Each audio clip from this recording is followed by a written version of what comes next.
सो ये वीडियो में आज मेरी फ्रेंड, मेरी क्लोजेस्ट फ्रेंड, मेरी फैमिली, मेरी सिस्टर दिव्या के लिए बना रही हूँ, दिव्या भटनागर के लिए। मेरी गोलू मोलू सी क्यूटी सी, she left us, she left me. अभी तो बस उसने स्टार्ट किया था कि अपनी तरीके से वो जिंदगी जिएगी इंडिपेंडेंटली, किसी के ट्रैप में नहीं आएगी,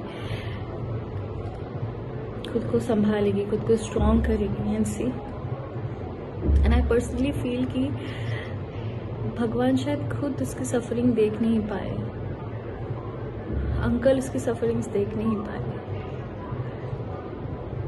इतने सालों में, पिछले 9-10 सालों में आज तक मैंने कभी नहीं देखा कि दिव्या ने किसी के लिए कुछ गलत किया, किसी के साथ गलत किया या किसी को दुख भी पहुंचाया है। बस लोगों ने सिर्फ उसको ही दुख पहुंचाया है, उसी का ही इस्तेमाल किया है, स्पेशली द रिलेशनशिप्स।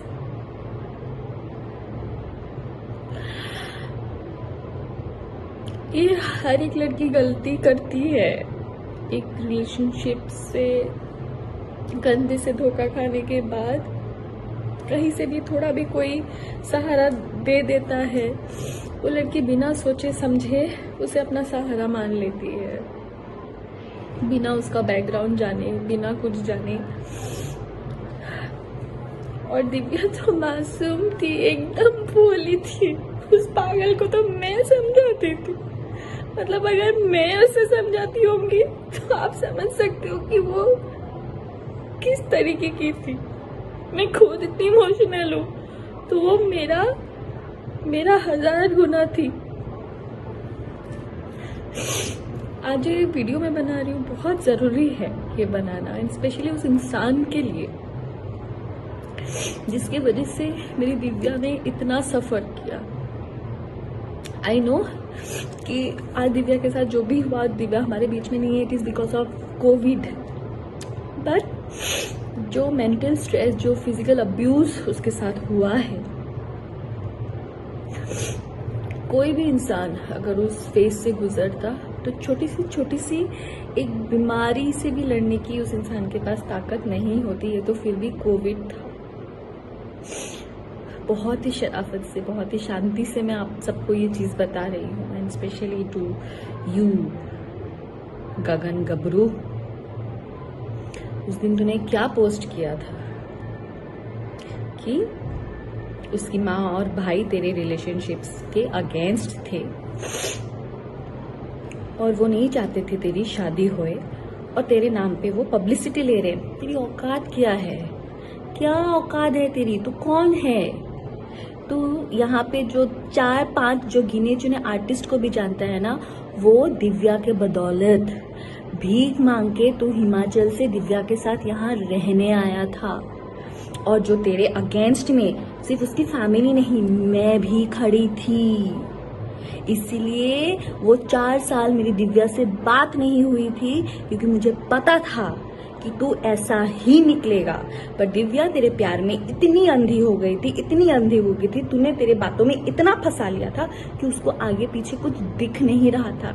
इसलिए वो ना अपने माँ बाप की सुनी, ना भाई की सुनी, ना मेरी सुनी, ना बाकी दोस्तों की सुनी, और जिसकी वजह से आज वो हमारे बीच में नहीं है।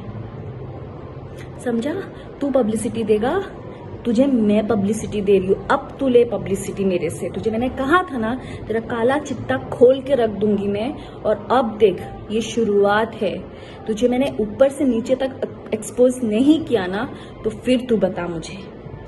तो तेरे अगेंस्ट जो हम लोग खड़े थे वो इसके लिए गगन गबरू, क्योंकि तू मॉलेस्टेशन एक केस में शिमला में तेरे ऊपर केस चल रहा था, और जिसकी सजा 6 महीने जेल में रह के तू लास्ट ईयर भुगत के आया है, वो भी बेल पे। और अभी कभी भी तू अंदर फिर से जा सकता है, और अभी तू जाएगा ही, क्योंकि तूने जो मारपीट की है दिव्या के साथ इतने सालों तक, तूने जो टॉर्चर किया है, मेंटल टॉर्चर, जिसकी वजह से वो इतनी स्ट्रेस्ड में आ गई, इतनी बीमार पड़ गई, उसको डायबिटीज हो गया। हर एक चीज तेरे वजह से हुआ है, जो तूने उसको टॉर्चर किया है। तुझे क्या लगा कि दिव्या चली गई तो तू अभी अय्याशी करेगा तेरे गर्लफ्रेंड्स के साथ?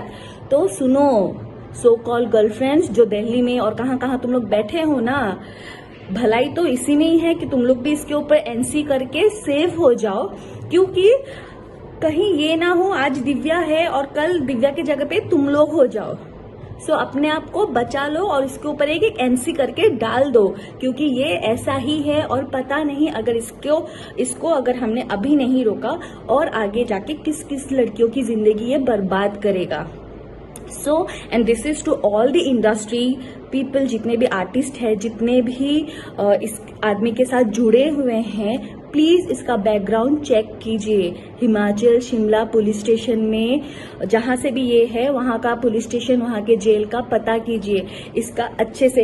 इनफैक्ट इसका ओशीवारा पुलिस स्टेशन में भी दिव्या ने एनसी करवा के रखा है। करवा चौथ के दिन ये आया था और उस दिन भी मारपीट करके गया है उसके साथ। और एक तो शादी के बाद से ही वो दिव्या को रोज मार रहा है, उसकी ज्वेलरी भी चुरा के ले गया है।